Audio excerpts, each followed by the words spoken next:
weight loss series number 5. weight loss எடுத்துட்டாலே detox of first step. இருந்தாலும் யாரெல்லாம் detox பண்ணணும், எப்போ பண்ணணும் அப்படிங்கிறத பார்க்கலாம். இந்த 5 சிம்டம்ஸை ஃபீல் பண்றவங்க எல்லாருமே கண்டிப்பா டீடாக்ஸ் பண்ணணும். நம்பர் 1, பிசிக்கலாகவும் எமோஷனலாகவும் ட்ரையா ஃபீல் பண்றவங்க.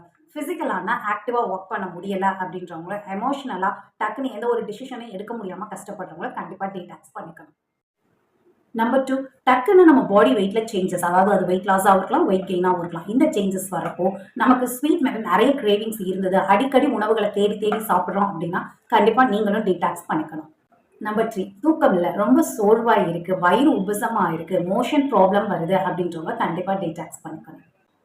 நம்பர் 4, தலைவலி இருக்கு, பாடி பெயின் இருக்கு, மசில்ஸ் கிராம்பிங் இருக்கு, ஜாயின்ஸ் எல்லாம் ரொம்ப ஸ்டிஃப்னஸா ஃபீல் பண்றோம் அப்படின்றவங்க கண்டிப்பா டீடாக்ஸ் பண்ணிக்கணும். ஏன்னா உங்க பாடி இன்ஃப்ளமேஷன்ஸ் அதிகமா இருக்குன்னு அர்த்தம்.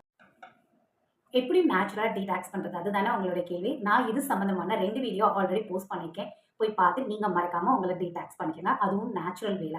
இந்த மாதிரி ஹெல்த்தி டிப்ஸ்க்கு மறக்காம என்னோட பேஜை ஃபாலோ பண்ணிக்கங்க. வெயிட் லாஸ் பண்ணணும்னு நினைக்கிற உங்க ஃப்ரெண்டுக்கு இந்த வீடியோவை மறக்காம ஷேர் பண்ணுங்க.